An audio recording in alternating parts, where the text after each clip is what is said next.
Welcome to Adaptation, the book to movie podcast. I'm Nate. And I'm Chris. And today there's I was going to say familiar face, familiar only to us face. We've got our good buddy, Brett. Brett, say hi to the people. Hi, people. Hi, people. Brett is an old friend of Chris's, right? You guys go back how far? Oh, gosh. Believe it or not, we played basketball together when we were in elementary school, and that's where Chris Whoa. originally thought that I was kind of a weirdo. So weird. I've grown a lot since then.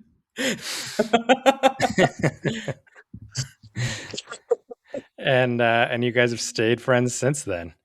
Yeah. Since then. Mm-hmm. And basketball skills have stagnated. That's all right. There's more important things in all three of our lives than whether or not we can play basketball, I suppose. Including, you're a pretty voracious reader, right, Brett? Yeah. I read. I try to read as much as I can. Obviously, have a young kid at home kind of slows that down a little bit, but kind of switch to audio for a lot of things. And I try to keep one audio book and one physical book going. But I'm in a book club with Chris, and he knows that either I will devour a book in a couple days or it will take me months. And it I'm the same way. Yeah. I'm the exact same way. There's no in between. No. And we have like such vastly different tastes in books too. It's pretty wild. I don't know how we're friends, to be honest. I've wondered that many times. I see you sawing through them on Goodreads all the time. Every time I get onto Goodreads, it's something new from Brett Shand. I try to stay on the horn. Yeah. Well, today we are going to be talking about Minority Report, written by Philip Dick and adapted by Steven Spielberg. Back in the news because of Disclosure Day is in theaters right now. But before we dive into that conversation, Chris, what kind of stuff have you been reading? Yeah, I hope this is not a repeat. I don't think I had finished it when we discussed Push. Did I tell you about Crimson Fall? Does that sound familiar? Is that one of the... Is it really old? I think you've told me about it separately. No, really, really new. Oh, it's okay. No, by an author named M.A. Glaude, and I hope I'm pronouncing that right. Glaude. Glaude. As close as I'd get. He is a very famous and popular YouTuber that I love watching, and then he just popped out this novel. This is his debut novel. Oh. So no idea what it was about, just wanted to support his channel and him as a creator, so I bought it. I don't know how many folks I would recommend it to, but it was a fun read. It's like a vampire thriller set in the 1920s in Chicago, so very much not my wheelhouse. Yeah. Yeah, it was fun. It was What kind of YouTube stuff does this guy make? He plays all of the games that I play, so that's why I follow him so particular. Yeah. He makes Let's Plays for Civilization and Stellaris and Victoria 3 and all of these games. Yeah, I know. Nothing. League of Legends? No, he does not play League. He plays the games that are nerdy, even to video game nerds. So, yeah, that's fine. That's you, Chris. Brett, what have you been reading, and have you seen any movies lately? I've been reading Lonesome Dove. I feel like it just kind of blew up on my Instagram algorithm, and I was like, I just got to read it. And so far, it's like I'm 200 pages in, and not really a spoiler, but they haven't left the ranch yet. They're just kind of talking around, standing around talking. But I'm just enraptured. There's some books where it's just the writing that just sucks you in. It's not what's happening, it's the characters and the writing, and that's this book. It's really good. Cool. And then, which, for context, for anyone that's not familiar, 200 pages is about 20% of that book. I think it weighs in just north of 900. Yeah, it's huge. It's a big book. But I'm a teacher, so I got summers off, and so what else is there to do besides that and chip away at my garden? And then what am I listening to? I'm listening to a book about fatherhood and how being a dad changes your brain and your body and your hormones and stuff. So that's been Wow. pretty interesting. Sick. Yeah, Yeah. big stuff. Are you learning things? Are you like identifying with it? It's kind of validating. There's a lot of things that are going on in the book that I'm like, yeah, that totally makes sense. Like irritability or like just gaining weight or not having energy. Like all of those things that you kind of feel down on yourself about. It's like Yeah. that's a real thing that many dads deal with and yeah, so it's a good one. That one's called Dad Brain by Darby Saxby. Yeah. Okay, cool. That Mhm. sounds Good good. I for you, like bud. those kinds of things. Yeah. Yeah. And then the most recent movie I watched was Project Hail Mary. Wonderful movie. Oh, Honestly, great movie. one of the better sci-fi movies I've ever seen. It was incredible. Yeah, I So good. agree. And the Bla- book is amazing too. So good. Blair and Yeah. I like to laugh because Rocky reminds us of Chris so much. Yeah. Okay, I could That, see that. Yeah. When It's he's like like, I didn't know that was a joke. That's 100% our boy Chris. I like it. Yeah. Yeah. fist my bump. Jazz Yeah, that hands. Jazz Hands, yeah. That is a good one. I feel like I need to rewatch that one. I think I watched it two or maybe even three times in theaters, but that's been a couple Oh of my months god. now. It's so good. So good. But like I said, today we're here to talk about Philip K. Dick's Minority Report. So, Chris, why don't you give us a rundown of the book? And Brett, as you see fit, feel free to jump in and sprinkle a little Brett knowledge on us. Yeah, well, we have Brett for this one in particular. As Brett alluded to, it's so fascinating. A central tenet of our friendship, I'm going to say, is how different we are as individuals. Is that fair, Butsky? Yeah, I'd say that's fair for sure. And it's so fascinating because we've been in this book club together. We did the math, and I mean, we've got to be pushing 100 books at this point. It's been 6 or 7 Yeah. years. Yeah, we've Wow. been we've been we've been plugging away, and we're going at a pretty slow clip until Chris went teacher mode on us, and he's like, "Hey, we got to have due dates on these. Like, we need to pick it up a bit." That's Chris. That's Chris for you. Well, there we have this fascinating butting of heads where we have very different books that we consistently like. The term in book reading as a hobby is often your wheelhouse, right? But if I need a recommendation, Brett's one of the first people I go to. And so this was a really fun one to get him on, a big Philip K. Dick fan. And this is an era of books that we have disagreed on in the past. And so that's why that's kind of a little origin story for this one. Cool. Because if Brett tells you any of his opinions on Ursula Le Guin, he is flat wrong. So, Whoa. You're not an Ursula fan? I don't even know the lady. I just know her No. from how big a fan Chris is. So I know that that's sacred ground you're treading on there, Brett. Yeah, yeah, I know. we're on I the same era. don't ask me about Tolkien either. Oh, Okay, I wasn't even going to bring that up. Nope. Okay. whoa.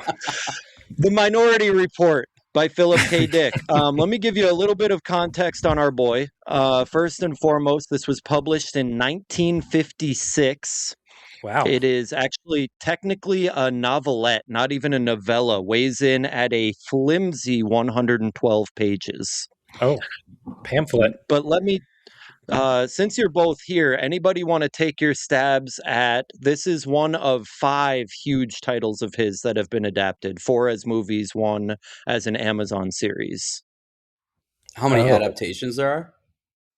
No, there are 5 primary ones of his. This is one of those 5. are they So I'm all looking like, for his other 4. are they all kind of similar to this, or is the point that it's This a, is really no, this is his vibe. This is his whole thing. Yeah. okay, is it something like iRobot or like, That's Asimov. Yep. Paycheck. wow, Nope. One of them you've told me to read 1,000 times. hmm And Nate, you are going to kick yourself about one of them. Early 80s, massive sci-fi movie. Oh, do androids dream? Do androids dream of electric sheep? Oh yeah, what's that movie Blade called? Runner. Yep, Oh, duh, Blade Runner. Blade Runner. Mm-hmm. Total Recall is Total his. Recall. Holy Oh, cow! cool. Yeah. That's a cool movie. The one Brett suggested 75 times to me, Scanner Darkly. Scanner Darkly. That one's weird. And then Amazon series The Man in the High Castle is also an adaptation of Philip K. Dick. Oh yeah, and you like that show, don't you, Ooh, Chris? good show. Massive. I have not watched it yet. I want to read Oh, all of them I have not seen because I want to read the books first. oh, maybe somebody else. I forget who. Then maybe if they're listening, one of my friends has recommended it. If that was you, send me a text. But I mean, just a ridiculous career. Because again, for this era, we often think of Asimov, as Brett already said, or Ursula Le Guin. But I don't want to go super into this because I think we've got some interesting stuff to chew on for the book itself. But his bibliography includes 45 novels, Jeez. 121 short stories, made up into 14 different short story collections. Okay. Just absolutely prolific author, of which Animal. this is part of one of them. Yeah, that's insane. I mean, that's absolutely insane. But he's got some themes that I think are going to come out a lot that I want to bring up on the front end because I'm not sure where the discussion will go. So once again, just like I said with T.S. Eliot, I think the broader discussion of Philip K. Dick as an individual will have to come later because I Okay. think there are some interesting contrasts between the book and the movie for us to pull apart. I have heard that But there's some pretty big differences. Yeah. yeah, I want to. So these are the themes that have really come up a lot in all of his books. So I want to bring that up, and then we narrow it into this one. Sound good, Okay. fellas? Yep. Yeah. Sounds good to me. So his the three main things that really come up a lot. One, obviously, what is real? Which is a massive question that he, for Yeah. some reason, loves to play with. Could never be more timely, even though this book is now pushing actually exactly 70 years old. Artificial intelligence and identity, huge in this book. And Hmm. same with his third big theme, surveillance and control. Okay. Okay. So lightning speed, again, Brett, jump in if I'm skipping something important. But the book is a much more narrow cast. Yeah. The Anderton, God, what is his first? I always remember Allison because that's his middle name, which I just think is crazy. John I was going to say, Anderton. isn't it just John? Yeah. Yeah, John Allison Anderton. No explanation given Strange. for that middle name. Pretty pretty much on par with oh my gosh, Scientology boy's character. What is Tom his name? Cruise, Yep, Tom Cruise. Scientology boy. the biggest movie star to ever live. I was like, I should not be forgetting his name. Yeah. I would say Anderton is pretty true to the character from the movie. Okay. Have you, Brett? You've seen the movie as well, right? You know, believe it or not, that was one of the very first DVDs that we owned as kids, and that was probably the last time that I watched it. Oh, a long Goodness time ago. gracious! Wow. Yeah, it's been a Oh long my time. gosh! Yeah, This is like I probably watch Minority Report every other year, if not every year. It comes up yeah. in every other podcast episode we do. Does it I really? love Well, I love this movie. I feel like the movie and TV show adaptations of the short stories are thematically very on point and usually pretty true to it, but there are some like major differences in them typically. Sorry, was I that Yes. think I've you getting to that? No, that's exactly yes. No. Yeah, That's and sometimes it makes more like the movies and TV shows make more sense than what you're reading. You're like, oh, that is what that means. yeah, I agree. Or that's a cool interpretation of it, that kind of thing. Is it? But Nate, you have not read it, correct? correct. Yeah, but I've obviously seen the movie. Yes. Well, I would hope everyone has at this point. I was going to ask about I spoilers. know. I mean, both of these have been out for so long. We're not worried about spoilers, right? No, I think especially because they're pretty different. I looked up a list of differences, and Spielberg even has some quotes about the differences, and it seems like two different dishes with the same ingredients, kind of. Yeah, that's a great yes. And it's curious to me in this case well, yeah. Okay. Super fast. The TLDR of the book plot. So, Anderton, head of the precog division or the no, that's not the name of it. Pre-crime. Pre-crime, yeah. Pre-crime Crime. I division. love that And they concept. use it's so good. It's so good. I And think about it oh my every gosh. day. Uh On the giving or the receiving end, because that's a little I, scary. sometimes you don't even know, you know? Yeah, that's kind of the point, I guess. I ask myself every day, will I commit a crime? Did we just get a spit take on the pod? Is this my day? Such a wild statement, Brett. Well, the thing is, like in this world, you can't say that. You can't say because just like thinking it and saying it is a pre-crime. Right. But Right. Chris, do you You want to know? explain the TLDR Sorry. before we get too deep into Yes. Yeah. mechanics? Sure. So again, I'm going to try to stay. I've seen our book club read it 5 months ago. And then I reread it this week just to be prepared for this. So I've only read it twice. So I want to make sure that I'm just giving book plot because I've seen the movie way more times. So he's the head of pre-crime, and they get these. They're like little note cards. I mean, even for sci-fi, it was still written 70 years ago. So honestly, the visual representations of some of the technology are way cooler in the movie. Yeah, totally. But in the book, it's like a little index card that pops out. And so the premise is they've got these three individuals who have this gift of foresight, essentially. Very graphic and what we would consider now not PC description in the book. R word is thrown around often. What the? Okay. Or they are called the idiots. Yeah, that part's a little unfortunate. Which thankfully the people that can tell the future? Yeah, the Oh, precogs. wow. Yeah. Wow. Yeah, the movie did a great job of adjusting I that would have had aspect. no idea. Yeah, that there is no sniff of that whatsoever.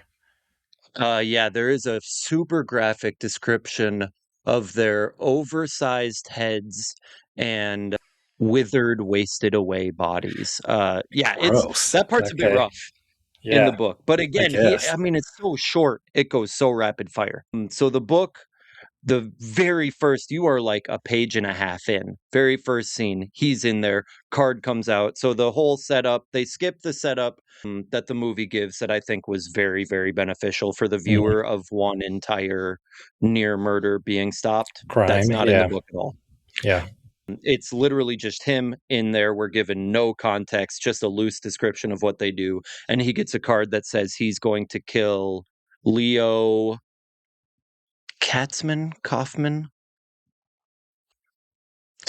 Leo Kaplan. And he's like, I don't even know who that is. Of course, I'm not going to murder them. But the army also has their copies of it. So he snags it before anyone can see it, but he knows they're going to have a copy as well. Yeah. Runs away, gets abducted like 7 times. The dude is pinballed around in the book.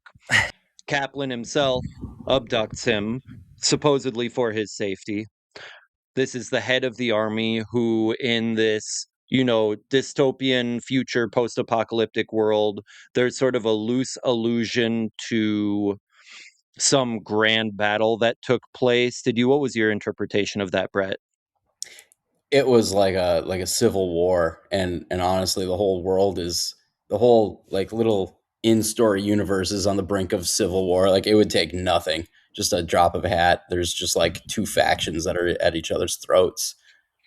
Interesting. And it's like okay. like the police versus like the military or something like that. Whoa. Wow. Yep.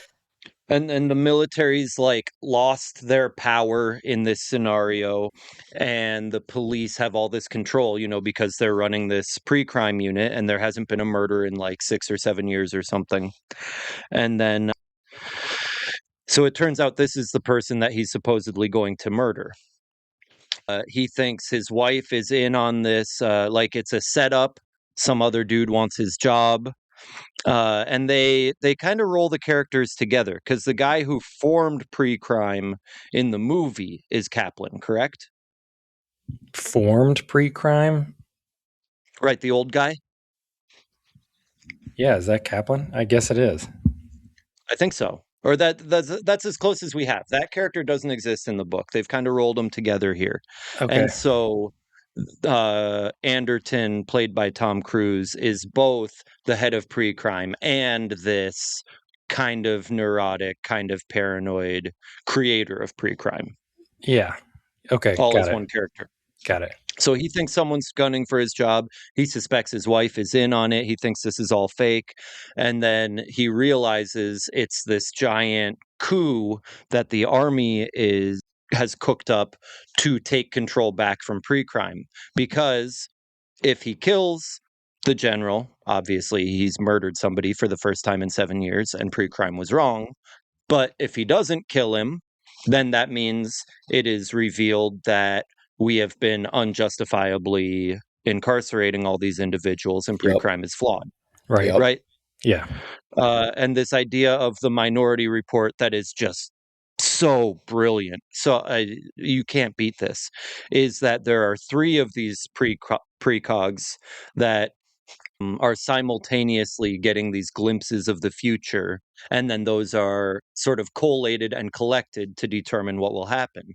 And even Anderton, as the creator and figurehead of this group, didn't know until this takes place that there are frequently minority reports Mm-hmm. where 2 of the 3 see certain action taking place and one does not, and Right. that one is discarded. And again, the movie treats it differently. In the book, it's actually really brilliantly explained. The first one sees him killing Kaplan. Because he's the head of pre-crime and sees the card, he decides, I'm not going to do that. So the second one sees him changing his mind and not doing it.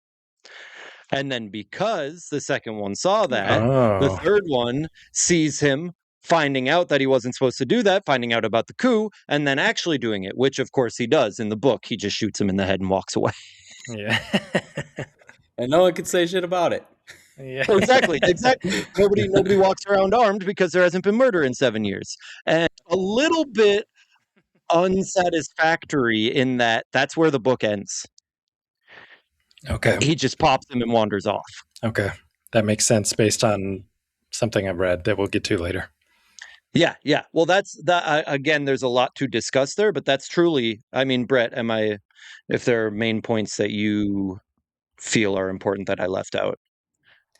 No, I think you nailed the plot down pretty well. But one thing worth mentioning is his paranoia, and he blames or is suspicious of every single person in that book, whether it's his wife he's been married to or his closest friend or whatever. He thinks everybody wants something from him.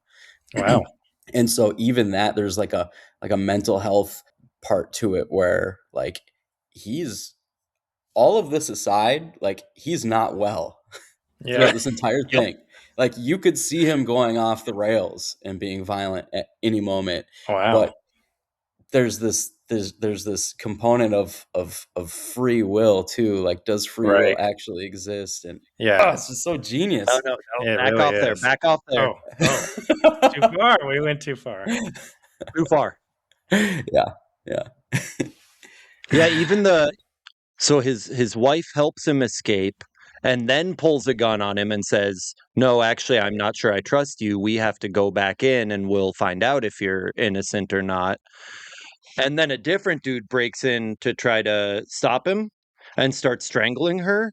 And even though she has initially helped him escape because she pulled the gun, he talks about, I let him continue strangling her maybe a moment too long before knocking this guy out. And you're like, all right, buddy, you gotta sort something. Like I'm a little hard pressed to suggest we have a protagonist in this entire story. Everybody sucks here. Yeah. Yeah. Yeah. Yeah. I mean, But I that's was the always taught that a protagonist is the main character regardless of whether they're good or bad, is what my understanding okay. of the character is. But I know Okay. I'm based on saying some things that you've said on this podcast, you've said that before about a handful of other books where you're like barely a protagonist. So I don't well know. I maybe could be because it's wrong. not maybe the I feel like it's a loss of language. You know, the only alternative I have is anti-hero, and that's certainly not the case, but Right. you're not really rooting for him necessarily. Right. Right. You don't know whether you can trust him. I mean, if the book is set up the same way as the movie. Yes, exactly. Exactly. Because it's very much from his perspective. Yeah. Okay. Well, Interesting. it's almost like a sitcom where you're just like watching things unfold. You're just like, okay, what's going to happen? And it's so short, you don't have enough time to really connect with the characters super well. So you're like, is he going to shoot her or shoot him? Is he not going to? I don't know. Let's find Yep. out. I don't really Yeah. care. I do Right. care because the writing makes me care, but it's kind of inconsequential. There is no hero to this story, and there doesn't actually have Sure. to be, I don't Right. think. Yes. Exactly. Yeah. Yeah. The whole thing is But that's damned all if I you want to do, say about damned the if you book. don't. Exactly. Exactly. That's all you got for the book? Yes, because I want Wow. to come back to a couple of those after we hear about the movie. Okay. All right. Well, I'm going to try and fly through my movie bit here, but same goes for both of you here. If anything pops up, feel free to jump in, especially Chris, because you've seen it a lot more times than I have. So many times. The movie was released in 2002, directed by Steven Spielberg, who, like I said, he's got a movie in theaters now, Disclosure Day, which is a really interesting comp for this movie, I think, because it's that movie is about the disclosure, I guess, that aliens are real and that we've known that for generations. And so it's got the same sort of like your government is playing games with you that you don't realize your government is playing vibe going on, and some cool through lines too. The like you mentioned, the technology in this movie in Minority Report, Steven Spielberg worked very hard to sort of develop that visually and make it something that's interesting and compelling, I guess. And that's very much what he does in Disclosure Day as well. So getting a little bit ahead of myself here, but if you like this movie, I really think you might like Disclosure Day. Anyway, written by Scott Frank and John Cohen, starring Tom Cruise as John Anderton, Colin Farrell, Samantha Morton, and Max von Sydow. And it was actually, when it was originally optioned, when the rights were purchased to turn it into a movie, it was going to be written as a sequel to Total Recall. But that fell through. That development of that project fell through, and it was rewritten as a standalone project.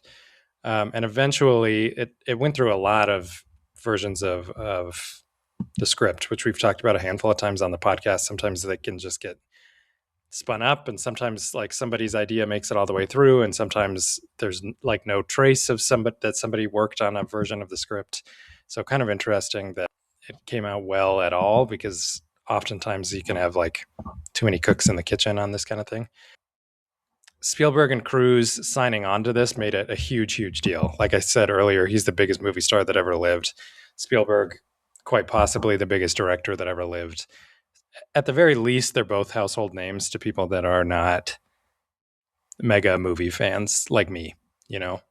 And in order to make this movie happen, they both took really big pay cuts in exchange for a percentage of the box office gross off the top once the movie was done, so that they could keep the budget lower on the movie and again make it something that studios were interested in doing, because sci-fi epics like this are really expensive and really hard to make successful.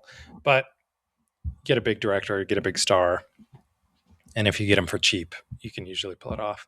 I thought it was really cool. Back to the technology, Spielberg wanted everything to be super plausible, so he actually hired a group of subject matter experts, I guess. There were architects, technology journalists, computer scientists, all kinds of people that came together for this big think tank summit and talked about what would actually be realistic in the year. Is it 2050 when this takes place? I don't remember them ever specifying that. Hold on, let me check. Maybe that was just a It just target says date. near future. Yeah. Okay, yeah. So just really interesting to me that all of this technology is kind of plausible. For example, instead of getting an index card printed out, the pre-memories, what do you call them? The visions, I guess, kind of are uploaded into these like giant marbles, and the marbles have the like holographic Yeah. projections. It's really cool stuff. I mean, if I had seen this movie when I was, like 13, it would have been the coolest thing I'd ever. And for many people, probably including Chris, it was the coolest thing we'd ever seen, right?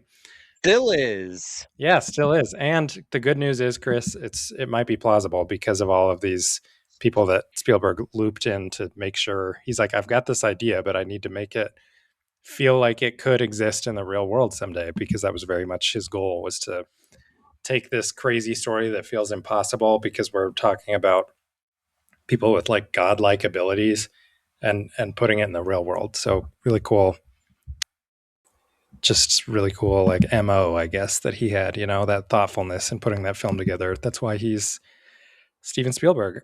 First film to use pre-visualization for the entire pre-production, which is basically generating digital images of what's going to be on the camera so that they can block a scene and not be doing it all with pen and paper. And that is now industry standard. Most films, at least from major studios, do that pre-visualization, and it's called previs, as a sort of nod to this film. Yeah, which is also about having visions before anything actually takes place. So kind of a cool, flagpole moment in movie history there. Like I said, big changes. I wanted to read this one quote from Spielberg and just see what your guys' reaction was. He said, the Philip K. Dick story only gives you a springboard that doesn't really have a second or third act. Most of the movie is not the Philip K. Dick story, to the chagrin of Philip K. Dick fans, I'm sure. Hmm. You're shaking your head, Interesting. Brett. I'm shaking my head because so much of Philip K. Dick's writing is just like thought provocative. Like that is such an insanely cool concept. But this book was 200 pages long, you Yeah. know. And, Yeah. and and a lot of them, Chris said that this book ends just like that. A lot of them are like that. And you're like, I want an explanation. I want more. I want to know why that happened. Is that person real? Did that really happen? Is this reality? And Yeah. you don't get those answers. Philip K. Dick does not give you those answers. And Yeah. and I'm not disappointed in any adaptation that goes any direction with it, because I think that's just like so much of it is up to your interpretation as the reader. And Okay. almost too much. Almost too much. Okay. I'm I would glad to agree. hear you say that. I want to hear, before I explain why, I want to hear what you say, Chris. How you Yeah, feel no, about I that. I agree with him. I Okay. I I would view it as like you cannot help but get to the end of that and immediately wonder, at the very least, where is Anderton going next? What is the next 24 hours going to look like? And what Spielberg gave us was a plausible option. Yeah. Sure. Yeah. I mean, if you made a full studio box office movie that stayed true to the book, you would have people up in arms with pitchforks and torches. Yeah. Well, interesting you say that. The reception to this movie was mostly positive. Some people felt that Spielberg hadn't adequately addressed the questions that he posed in the movie, which of course are questions that also Philip K. Dick posed, and sounds to me like he had no real interest in answering. Questions about free will and does it exist, and like what are the ethics of pre-crime and pre-cognitive? Mm, Am I getting too far ahead, Chris, or am I no, you're okay? hitting the nail Yeah, way on its head. I just think it's really interesting that was a criticism of the movie. It's making me think it must have been totally intentional, and that Spielberg might even be smarter than we even give him credit for. Because what's also interesting about this, having this discussion this week, Disclosure Day is having the same exact criticisms. People are like, you Interesting. pose this huge question: what happens when the existence of aliens is disclosed, and then there's no answers? That's where the movie ends. Sorry, spoiler alert, but we don't see the day after Disclosure Day. We just see Uh-huh. Disclosure Day, right? So a lot of people are having that same conversation now about like, why does he pose all of these questions and then not answer them? Which I think, is an interesting question artistically, but it also sometimes happens, especially now in the age of social media, when people can like turn these ideas over in their head over and over again and then shout them out into the void. It just like a movie sometimes crosses this threshold of like virality where you just can't please anybody. You know what I mean? Too many people can kind of Mhm. get their hands on it. But Can I give just, you the prime example to me of like the logical conclusion to that argument though? yeah, please. Did you both see Cloverfield? I've not. Super intense, super on a knife's edge for 95% of it. It's like this alien invasion, everyone trying to get out. And the scary part is they never reveal the aliens. I would argue Oh, Twister was honestly pretty similar. I've heard And that. then once Yeah. they do, it's just Yeah. In right, fact, like it deflates. yes, War of the Worlds for me was the same way. I just Yep. did a big Steven Spielberg marathon before Disclosure Day, and I loved War of the Worlds. I mean, I loved it until I saw them, and I was like, "Whoa, I got to take like a whole star off of this movie because they're kind of stupid." Like, first of all, they bungled the design, and then secondly, the like mystery's gone. That whole element that was like a what's it called, like a weighted blanket almost on top of you is Mhm. gone. So interesting that these movies are having the same conversations, especially because they Yeah. come from the same director, and he's so open about what all of these films mean to him. So many people, including myself, are really invested in like the Steven Spielberg project, right? So all of his movies are about like broken families because he comes from a divorced home, and they're often about withholding information because his parents were sort of withholding in some of the ways that they raised him. So if you sort of take apart Disclosure Day and Minority Report to see they say about Steven Spielberg, I think you end up with the same thesis. And I don't have that thesis like in words, to be totally honest with you, because art is so much more than that. But I think they're two movies that are very much in conversation with each other. Super interesting. Mm. That's pretty much all I've got for the movie, though. It was a big hit at the box office, mostly overlooked for awards, but has really undergone this reclamation in the last 10 years or so. A lot of discussion about it right now because a new Spielberg movie in theaters is such a big deal. So a lot of people watching it and talking about it, and just really cool to see it kind of unfolding the same way his current movie is unfolding. But let's with that, let's dive into our discussion questions. Brett, did you have any come up? Did you bring any? Did have any been nipping at you? Questions about the book itself The book, or the the story, yeah, anything. let me marinate on that and let's Okay. hear what you guys have prepared. Yeah. All right, Chris, hit us with something. Perfect. Thank you. Yep, I've been trying not to say something. Okay. One, because I was holding you guys back from it, and two, that discussion of the movies goes into it. So the huge question of free will. One, because it's a massive question in there that obviously we're not going to answer, but I think this is the first time in something we've discussed where the book really does service to the question the author intended. I think magnitude's better than the movie, at least in terms of fully fleshing out the explanation. Okay. Okay. I don't know what order to discuss these in. Well, okay, you've both seen the movie. I guess my initial question, what I really wanted to ask you both, is that what you took away as the primary question from the movie? This idea of his free will and how it altered the Minority Report production in comparison to all of these people that they've already arrested for their pre-crimes?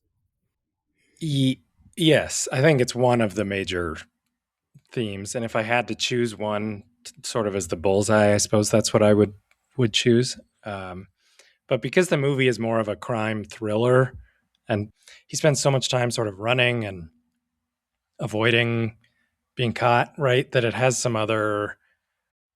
I think that can get diluted a little bit in the fact that this is like an early 2000s action movie as well, Uh-huh. right? But yes, I think that's the ultimate takeaway. People see Tom Cruise and they Yeah. want spies and guns and Mission Impossible. Yep. yeah. I guess my takeaway from the book was based on the main character's personality and the situation that was unfolding. He literally had no choice. He Oh, did not have any choice. Like that had to happen. It had to. Otherwise, what would have unfolded if he didn't do that? The thing that he uh-huh. devoted his Uh-huh. entire life to would have gone up in flames. He would have lost all power anyway, probably would have gone to prison because he sent a bunch of people to prison for something that Mhm. may or may not be flawed, right? The system Also Yep. of like never answered. never answered. My personal opinion is it is flawed, and he was trying to protect this. And but he had no choice. He had to kill. He had to kill this. He had to commit this crime. And the robot, or not the robots, the precogs were right. They were right. And so even though he was like, I have a choice, I'm not going to. It's easy not to kill somebody. You just don't do it. Right. But it wasn't up to him in the end. He had to do it. See, and okay, yes, that's exactly what I took away from the book. I need to adamantly disagree with you, Nate. And as it often comes up here for us, I could just be extraordinarily dense. Stop saying that. That's But not the case. this was not my takeaway from the movie because I feel like so much of the movie's plot refocuses on the precog having been taken away from her mom and her mom murdered to cover it up. Oh, right. And so Okay. the idea for me from the movie each time I had seen it until I read the book was Anderton in the movie now is distinct of well no. Kaplan and Anderton are shifted positions in the movie and he is not this general committing a coup for power. He was the creator of pre-crime Yeah. and the mentor of Anderton. Right. And it comes to light that he killed one of the precog's moms in order to take her into the program for her power. Yeah. And the question to me that I had always taken away from the movie was, is this injustice justified for the greater good, quote Oh, unquote? I think that's kind of what I'm getting at, that there's several major themes, major questions posed.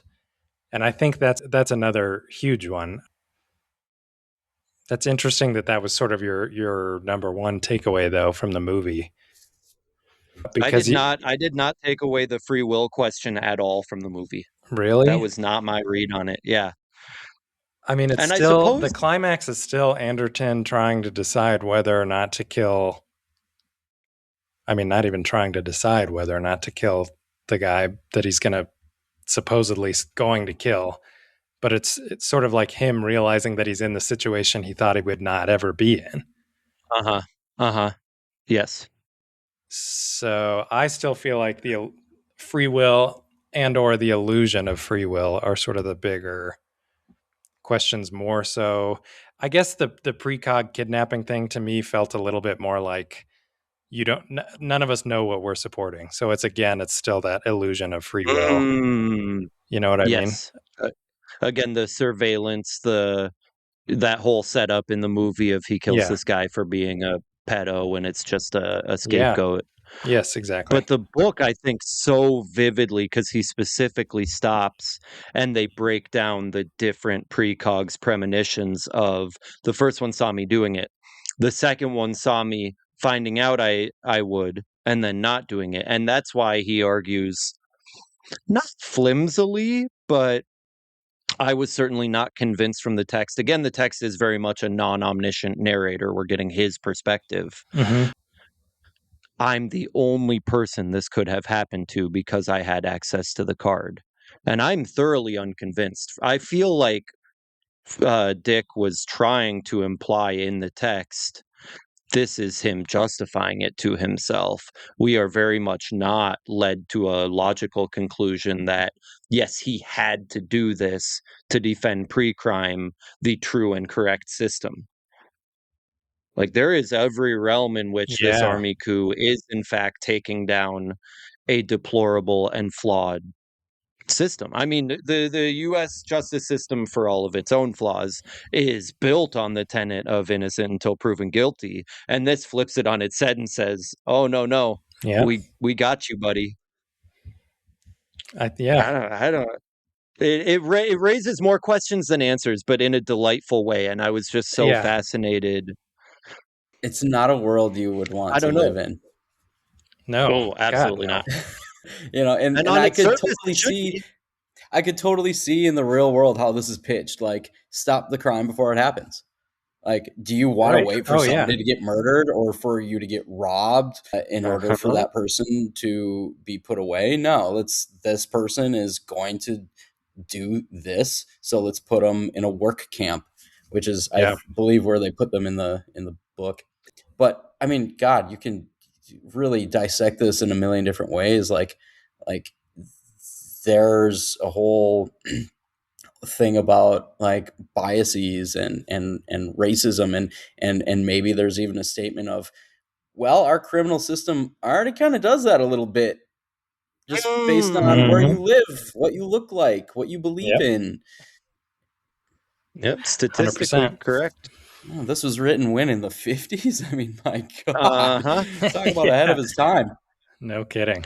Well, No and kidding. doesn't it, on its surface, it sounds not just plausible, but effective, right? It operates on Yeah. the idea of, oh, open your bag, show me your phone. If you have nothing to hide, you shouldn't complain.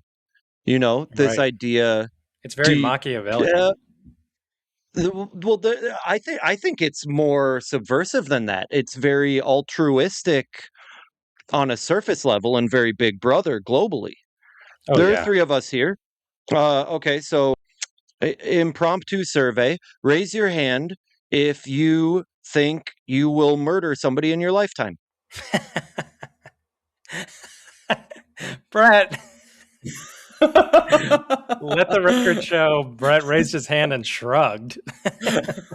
I mean, come on. He did say he thinks about pre-crime daily. That's true. He did say that.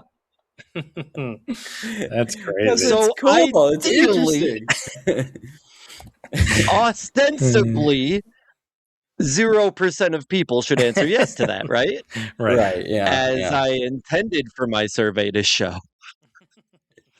We'll get rid of that in post. Ravenously obnoxious. And so on the surface, cool. Hey guys, we're gonna even you cut out all of the other stuff. And you just say this is only gonna find murders. Sure. Okay. No one's gonna commit murders? Cool.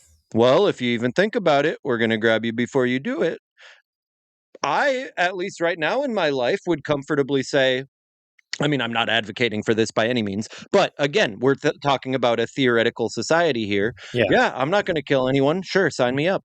And if I'm genuinely going to kill someone, yeah, come and get me. And then the second they go and get somebody, well, he didn't do anything. Right. How do we know? Yeah. You know, it's, oh, what a slice he has found here. Yeah. I know. Target your Yeah. enemies, and Right. there's an interesting checks and balances system that he's built into it, which is kind of what makes this whole thing like oh, this is an anomaly. This could only happen to this one person, you know. But I Mhm. think part of the thing that gets thrown into question is like, this is a really flawed system. Are you sure this is the only time that this could happen? Are you sure that this is Yes. such an infallible system? Because you've got a bunch of giant brained mutants that are just kind of crapping out names and future potential crimes. Yeah. I mean, that's And that's not a it. very And good the leg to stand on. and the guy who invented it didn't even know about the Minority Report that theoretically has existed for everyone he's put away. Right. That's a huge part of the movie is him learning that there Yes. is such thing as a minority report. And that's sort of what sets him on this journey. He sets out to deter or to prove that the report that they got of him is a minority report, and that quickly Yeah, turns into so many other things. But plausible Yep. deniability yeah, is what you're going for, Yep. but yep, it doesn't matter. Like there is no like reasonable doubt here. It's you're going to do this. yeah, pretty black Yep. and white. We're, we're shipping you off. It's Yeah. crazy. Brutally so. So every time, pretty much every time that we talk about a mystery story on this podcast, Chris and I have the same discussion, which is, do you or do you not try and solve the mystery along with our protagonist? Like, what are you, is that the right way to watch it? Is that how you like to watch it? Whatever. I've found myself completely unable because of all of these layers and how much time they spend like tangling you up in these massive concepts like, do we have free will and what are the ethics of Yeah. interfering with that? I was completely unable to even try and guess at what was going to go on, even in the next scene. I wanted to know if you guys felt the same way when you're reading it. If you're constant, I mean, it felt like I was just getting beat up because I was like, let me catch my breath for a minute. And I'm curious if the book is the same way. I'm a sucker for a red herring. I just fall straight into it every time. You know, I want to believe that his wife is setting him up. I want to Yeah. believe that there's a huge conspiracy, and I, yeah, I just kind of let the story unfold. Yeah. But you just the book, you don't end up really having an answer to that anyway. Sure. Okay. Because there's just less material. Okay. Interesting. I feel like they answer all of his suspicions, which is that God, what is it? It's like Withright or something. Colin Farrell's character.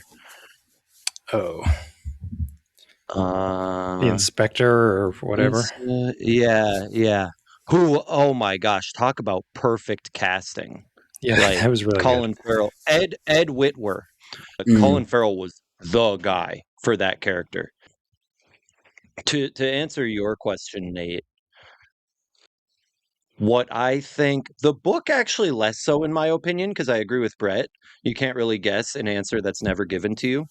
But the movie, I would label this movie firmly under psycho thrillers to me, because they really build up more of a turn than there was in the book. I think it's kind of nonstop in the book. The movie kind Okay. of creeps up to it better. Sure. And the brilliance in this one to me, unlike Sixth Sense or Shutter Island or Inception, where you can only truly live that experience the first time you see it. Yeah. Every time I watch Minority Report, it's still mind blowing. Wow. That's a really good point, actually. There's just so much to turn over, in your head, Yes, and there's no yes, because answers. you're trying to you're questioning it to yourself. Where I hope none of us are watching Inception and then sitting back in the theater going, "Am I dreaming right now? Have I just not woken up?" I hope none of us are watching Sixth Sense and going, "Is that guy I talked to earlier dead?" Dead. Shutter Island, that one still gets me sometimes. Like, what Yeah. if this is all a delusion I'm making up and I'm in a mental institution in upstate Vermont and I'm going to come to and I'm this 65-year-old man with dementia? That one messes with me sometimes. That's funny. I'd tell But you. you know Brett what and I I would mean? You tell can you if only that was the case. I don't Unless know if I I'm would. making both of you up. Yeah, what if Nate Day and Brett Shand don't exist? Those are creations of my brain. Just saying. Oh If it man, was if you it was true to character, I'd be blabbing. You know that's true. That's a good you've point. kind Yeah, of that's a good point. Okay. you've kind of unearthed why I love Philip Dick so much, and like you just genuinely don't know what's real or what to take at face value. You don't, and this is true for so much of his stuff. Blade Runner, the movie is based Yeah. on "Do Androids Dream of Electric Sheep?" and till the very last sentence, you're like, you think one thing, you think that this is the situation, you accept it, but then it just completely turns itself Hmm. over, and you're like, oh my god, what was real? Or Man in the High Castle, they have this I Ching that it spits out like prophecies. People use it like AI almost, where they ask it a question and it tells them what to do, and it tells them fortunes, and then at the very end you're like, this is a multiple reality situation thing. Like, what is real? What's happening? It's like, it begs itself to be reread. It begs itself to be rewatched, and it's Mhm. rewarding every single time because you have more Mhm. information and it's Yep. a different experience. Interesting. 100%. I I mean, wonder. let me give you this is a silly, but I think still germane example. This idea of perception is reality, right? Yeah. Because Brett and I are both teachers. I'm sure you also get students turning in the most ridiculous answers that are clearly AI, right? Yeah, it's like, oh, you're a PhD? Okay, didn't know that. Well, buddy, this is very Congrats, interesting. Doogie Howser. So remember, Nate, I know Indeed. I told you about this the day it happened. I assigned a Black History Month biography, and a student very confidently told me he wanted to do Dwight D. Eisenhower. Yeah. Yeah. And he showed me Oh, the Google AI search where he put in the prompt, and the prompt, I mean, I don't know how those algorithms operate, but it somehow weighted the second half of his question. It was about prominent black figures during World War II, Yeah. and it like zeroed in on prominent figures during World War II somehow. Right. But in that moment, for that student, not knowing different, that individual was He a was black. prominent representative of Black history during World War II, right? Thank God. Obviously, we know it to be incorrect, but Yeah. what don't we? What don't we? I don't. Yeah. What a No. It's question. yeah. I know. I think it's kind of cool that uh yeah, that there is no answer and we can't know the answer, right? Cannot. Cannot. This was a hard one to come up with discussion questions for me anyway, because I think it sort of begs you to ask that question, sit on a call with two of your friends and say, what's ethical? What's real? What's human? Hmm. But you can't answer any of those, you know? No. you and I, like, we all know Eisenhower was white, Mhm. and it's like, to Chris's point, like, you don't know what you don't know, and then AI is spitting out things that, like, it's showing you videos, it's showing you photos, it's showing you very convincing things that are trying to make you think a certain way about something. Yeah. And this kid was obviously mistaken, and whatever. But when we just see like some video about something that's going on, it like, you question reality. You're like, Yes. Yep. did the president really just say that? Is that really happening? Like, you know what I mean? And it's Hmm. like, I genuinely don't know sometimes. I have to look, or like a really cool play on like, I'm a big Timberwolves fan, like a really cool like dunk or something, and then people are like, this is actually AI, that never happened. I'm like, I was so hyped up about that play, that Yeah. basket or whatever, and you're telling me it's not real? Like, Yeah. I could live my whole life just thinking that something happened when it actually didn't, and I think that's getting much more complex right now as things are becoming Mm. more convincingly fake. Yeah. Now, totally can I agree. posit this is with AI, it's obviously a very hot button right now, Yeah. but it's not like this has not existed historically. Like when we Hmm. were growing up pre-internet, when I went to write a paper in 6th grade, I would go home Oh, and my sure. mom, the set of Encyclopedia Britannica that she was super proud of having, she'd made me plop out the relevant volumes and go do my research. But it's not like written research is not updated, right? Right. Yeah. You go to reference in any modern scientific field, you go to reference a paper that was published even 30 years ago, you're pushing the edges of acceptable knowledge. Yeah. I'm not here to defend AI. I'm just suggesting that's not the only thing we can point our fingers at. No, AI also dog shit, but Yeah. and this movie and this book were well before AI was a thing. mhm. So Mhm. Unbelievable. it's Mid existed in right some in form, and AI has just magnified it. You know. I mean, this would have been the peak of McCarthyism and the Red Scare, so I'm sure Hmm. they were asking what to them were just as pressing and difficult topics, yeah, with no internet at all. Right. I don't. I think Philip K. Dick posed a lot of these questions, and he was a really good thinker and a really creative person.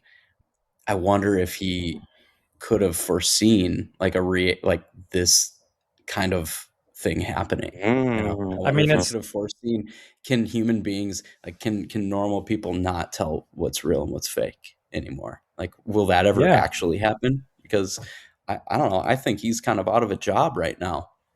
If he Right. starts publishing today, they're like, okay, this is whatever. That's every day for me. Flop. Yeah. Just Like, real. I can Yeah. turn on Instagram and get the same experience, Right. the same existential crisis. Well, I mean, think about what it was like to live in the 50s, though. You know, we had Yeah. a lot of revelations that things were not as we thought they were. You know, kind of that like earth-shattering thing that we were just talking about. So I'm sure, to some degree, you know, I don't think that he was like a prophet or anything, but I think he probably was able to look around and say like that's that way for a reason. You know, like Yeah. Mm-mm. the Knicks winning the NBA championship recently. That's great. Super excited. I fully believe that at some point over the last year, the NBA sprinkled in some kind of favor for that because they knew that it would create the fervor that it did for the last few weeks. And I'm not saying that they gamed any of the games or anything. I'm just saying that maybe they worked one or two things out, right? Like programmed the season so that it was slightly favorable to the Knicks because do you know how much money they made? And then guess what? The Knicks didn't win in 3. They they extended the playoffs by a couple of weeks so people could spend more money. Just an example. I'm not trying to say that the NBA is out to kill us or anything, but No, I cannot believe you brought this up because I've been thinking about it a lot in the really. last week and a half. Okay. And two parts in particular. One, a gentleman, because we went down to a bar on Fifth to watch the game Saturday night for the championship, Yeah. as everybody did. I mean, it Right. was insane. We tried to go home and we had to go down to the street because it was so loud. We had to go see what was going on. People were stopping the city buses and giving them Knicks flags to drive around Oh, with. that's I mean, awesome. there were 300 people in the street and we're in a tiny sleepy neighborhood, and just everybody just came out and was like, yeah, we whatever. The fact is, even within our nation, the only place the NBA exists, the our NBA, not pro basketball, it is factually better for each of us, me living here, Brett living in Minnesota, Nate living in Denver, because of how big New York is and its impact on the nation. The Mhm. economic stimulus of that team winning will, in fact, in ways, improve the entire nation more than, you know, the Utah Jazz or Right. something, right? Yes. And that's nuts. Yeah. That's Yeah. absurd. That's so dumb. This is just a stupid sport. This was the first basketball game I've watched in 5 years. Yeah. Yeah. Yeah. The bar owner where we ended up going, legitimately, he was talking to me and he was like, if they win it tonight in 5, they're morons. look at all the money they're leaving on the table. 2 more nights at the Garden. And I'm like, are you suggesting they should throw tonight's game in order to maybe win it on Tuesday here in New York? He's like, yeah. You know how much money I'd make if they came back for another night? It's true. And I was like, wow. Yeah. No, because I've been having that same thought, and I felt like a conspiracy theorist for even thinking it. I know. I had this discussion with my family recently, and my dad's a pretty big sports guy, and he was sort of like, "Whoa, I'd never thought of that." But I think we were talking about it around the Super Bowl because we were like, "Why are the freaking Chiefs in it again? That's so boring." And I was like, "Why do you think they're in it? Because it's the Taylor Swift effect. It's the most popular team in the NFL because of a pop star."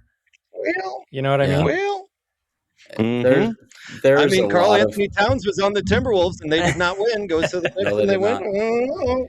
There's a lot of conspiracy in the NBA realm of is it rigged?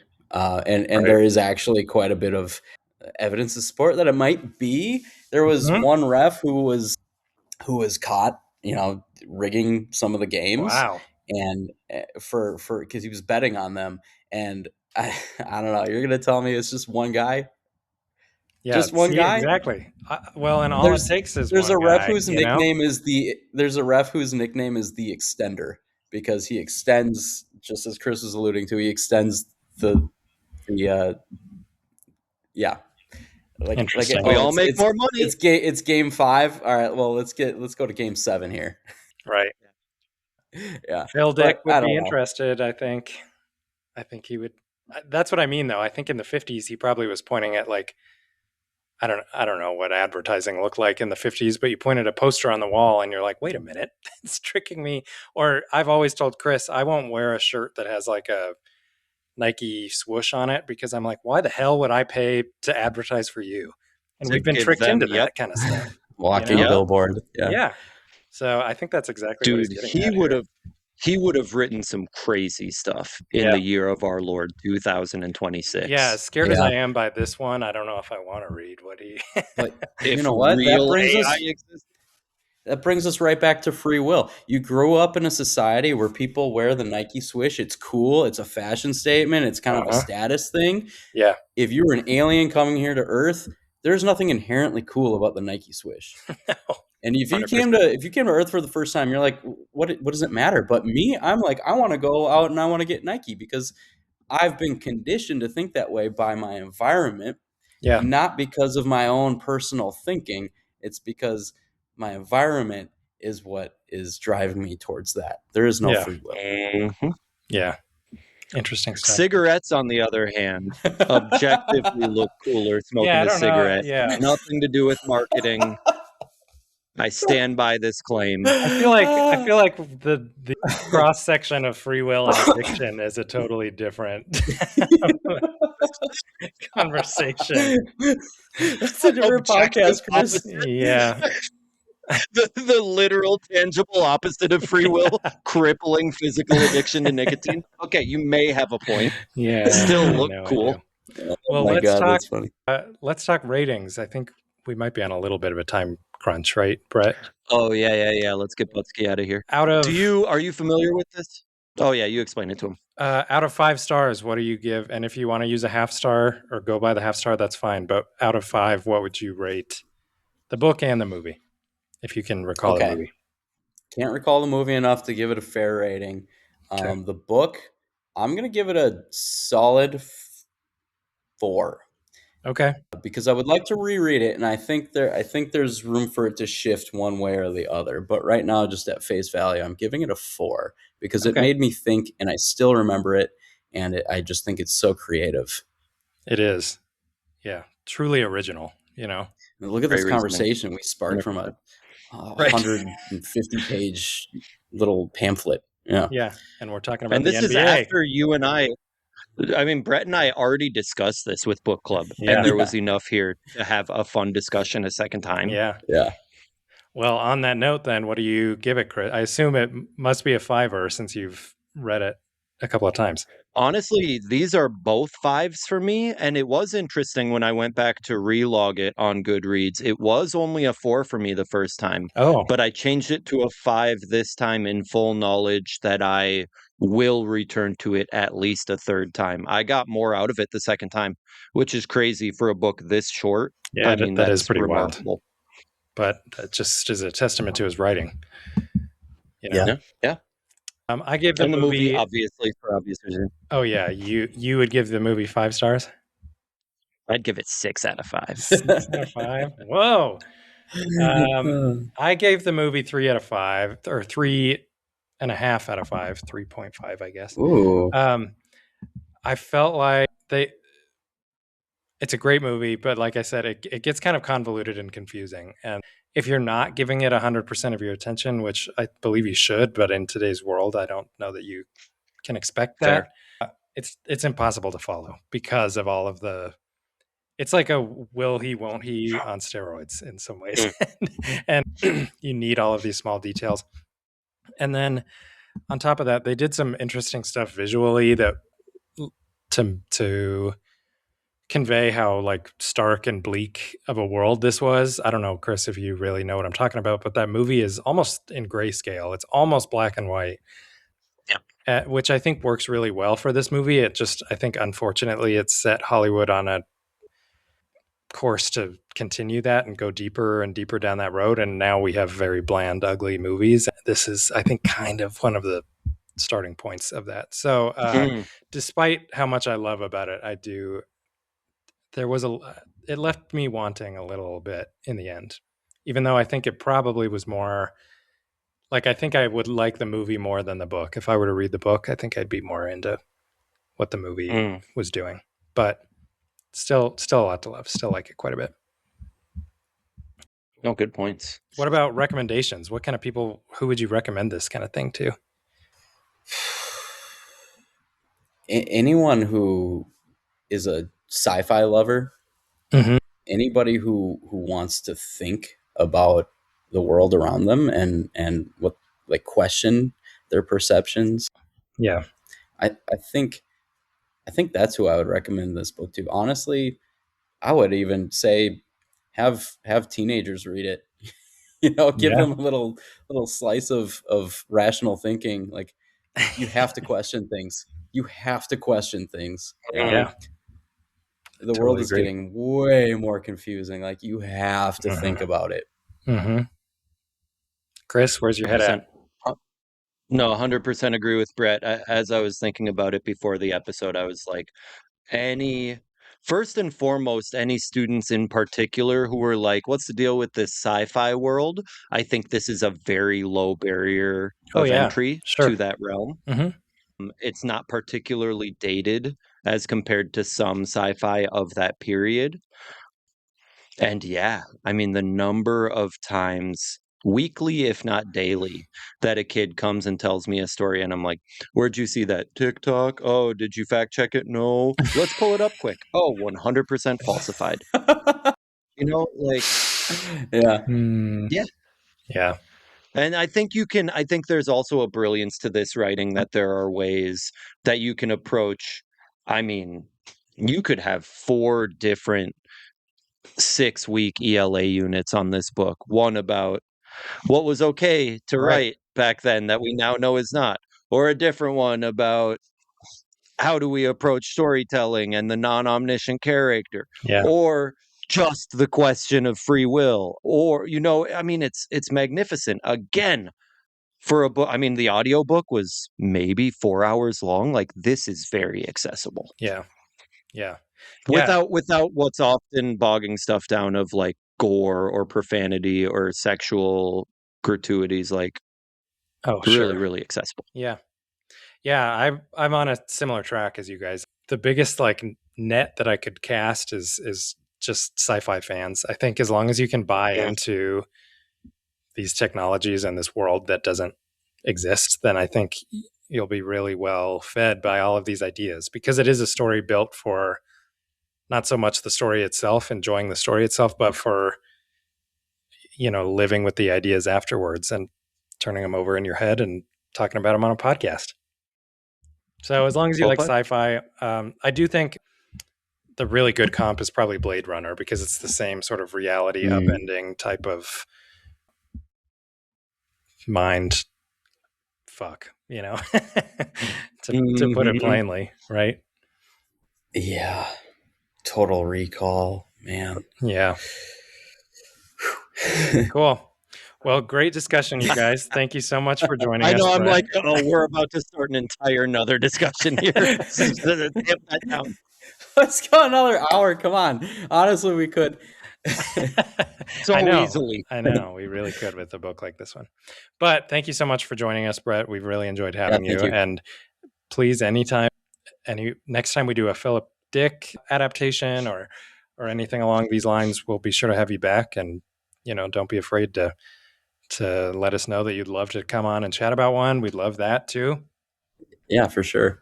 Next up, Chris and I are going to take a look at Roots. I think it's our first time doing book to something that's not a movie. It's a television miniseries. Correct. So interesting discussions coming up, but thanks for joining us, and we look forward to our next discussion. Say bye, Brett. Bye. Bye. Bye. Happy reading and watching. Yeah.